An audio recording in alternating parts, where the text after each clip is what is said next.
हरे कृष्णा कृष्ण कृष्ण हरे हरे, हरे Ram Ram Ram Hare Hare. ISKCON में शिल प्रभुपाद वास्तविक आत्मज्ञान की परिचय दिया। आत्मा का स्वरूप भगवान श्री कृष्ण अंश हैं, कृष्ण का दास हैं, कृष्ण का सेवक हैं। ये शिक्षा तो दिए, किंतु उसमें समाज की जो भेदभाव भारत में कल्चर में है देखा जाता है।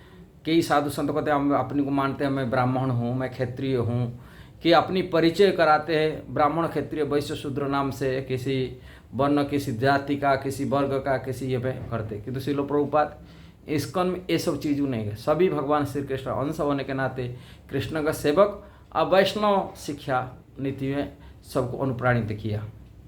वैष्णव में कोई जाति नहीं है। कहा जाता है पद्म पुराण में, कहते वैष्णव में जाति बुद्धि करते वो नरकी होते, वो अज्ञान में रहता है, दोष लग जाता है। वैष्णव में कोई जाति नहीं होता है, ना वैष्णव कोई ब्राह्मण होता, ना क्षत्रिय होता, ना शूद्र होता, ना अमेरिका, ना रसिया, ना क्या भारतीय, कोई नहीं। वैष्णव माने भगवान का, विष्णु का भक्त, कृष्ण का भक्त है। और वो असली परिचय श्रील प्रभुपाद इस्कॉन के माध्यम से सारी दुनिया को दिया। लोग इस्कॉन के बारे में जानकारी नहीं होने के नाते इस्कॉन पर बहुत आंगुली उठाते, किंतु वैष्णव संस्कृति, वैष्णव धर्म की यदि शास्त्र के सिद्धांत पर देखा जाए, हनुमान जी के कौन सा जात का था, कि काकोभूषण कौन सा जात का था, सबरी कौन सा जात का था, किंतु उनको वैष्णव रूप में उनको माना जाता है, पूजा होता है, पूज्य करा जाता है। कहीं भगवान का भक्त है, कृष्ण का भक्त है, राम का भक्त है। इसलिए उसमें जाति बुद्धि नहीं होना चाहिए। लोग समाज में भले साधु बन जाते हैं, शास्त्रज्ञ बन जाते, पंडित बन जाते, विद्वान बन जाते, किंतु उनके अंदर जातिवाद रहता है, उनकी वर्णवाद रहता है, आश्रमवाद रहता है, तरह तरह की चीज़ रहता है। किंतु श्रील प्रभुपाद इससे ऊपर कर उठ कर के आत्मज्ञान की शिक्षा दिया। आत्मा के स्तर में उन्होंने बात किया, आत्मा की चेतना में रह कर की शिक्षा दिया। जिस प्रकार माने किसी खून का, किसी भी वर्ण का, किसी के आश्रम का खून अलग नहीं होता है, ऐसा ही ये वैष्णव किसी भी व्यक्ति किसी वर्ग में आ से, किसी जात में आए, यदि भगवान कृष्ण का भक्त बन जाता है, वो वैष्णव हो जाता है और उसमें जातिवाद में ऊपर उठ जाता है।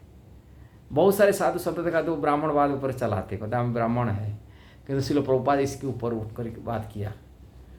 इसलिए आत्मज्ञानी व्यक्ति कभी सोचेगा मैं भारतीय हूँ, अमेरिकन हूँ, मैं ब्राह्मण हूँ, कि क्षत्रिय हूँ, कि गृहस्थ हूँ, वर्ण किसी जाति की, किसी वर्ग के हिसाब से देता नहीं। आत्मज्ञानी वास्तविक की परिचय देता, मैं कृष्ण का दास हूँ, कृष्ण का सेवक हूँ, कृष्ण के दास अनुदास है बन के की सेवा करता है। श्रील प्रभुपाद वही परिचय दी कि दुनिया को सेवा लोगों को जोड़ा, सभी को, चाहे अमेरिकन हो, रसियन हो, अफ्रीकन हो, चाइनीज हो, कि भारतीय हो, कि ब्राह्मण हो, क्षत्रिय हो, कि शूद्र हो, कोई बात नहीं, सब भगवान कृष्ण का अंश है, कृष्ण का भक्त है।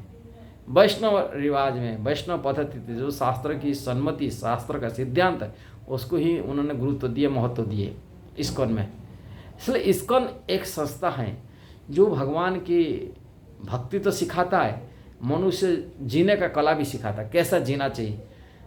ऐसा परिवार बनाया श्रील प्रभुपाद, जिस परिवार में सारी दुनिया रह सकता है, एक साथ में, एक सत्र में, एक माने एक माने छात के नीचे सब बैठ सकते हैं। और उन्होंने श्रील प्रभुपाद इस्कॉन संस्था बनाया। इस्कॉन ऐसा बनाया जो सभी लोग निवास कर सकते, उसमें कोई भेद नहीं रहेगा।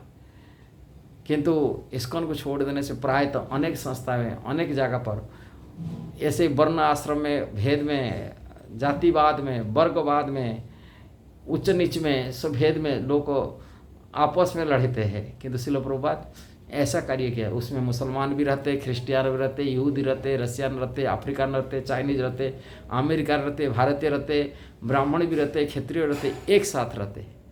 ऐसा इस्कॉन को बनाए रखा। यही चीज़ इस्कॉन की महानता है और उच्च विचार है, संकीर्ण विचार नहीं है, उच्च विचार। और वो उच्च विचार यदि हो सकता है सभी जीव का अंदर में, यदि भगवान कृष्ण का भक्त बन जाए, कृष्ण को यदि मान लेता है, कृष्ण ही परम स्वामी प्रभु मालिक है, मैं उसका सेवक हूँ, ये विचार यदि आ जाते, सभी का मन शांत हो जाता है, सुखी हो जाता है, वास्तविक आत्मा में स्थिति हो जाता है। यदि कृष्ण को अपना स्वामी प्रभु रूप में नहीं मानता, तब तक ये संसारी जीव अज्ञान में, अपवित्र में और द्वेष ईर्षा में, राग द्वेष से बचे रह रहा है। किंतु इस्कॉन में इससे परे शिक्षा देता है, जो सभी को वसुधैव कुटुम्बकम, ये वसुधा एक परिवार है और कृष्ण का सभी अंश है और कृष्ण का सभी सेवक है और एक सूत्र में बांधता है। इसलिए आइए इस्कॉन में ज्वाइन करिए, इस्कॉन के बारे में जानकारी करिए, श्रील प्रभुपाद जी के ग्रंथ पढ़िए, वो अपने जीवन को कल्याण में, अपने जीवन को सार्थक भी बनाइए। यदि वीडियो सही लगा जरूर उसको शेयर करना, सब्सक्राइब करना, लाइक कमेंट देना। हरे कृष्णा।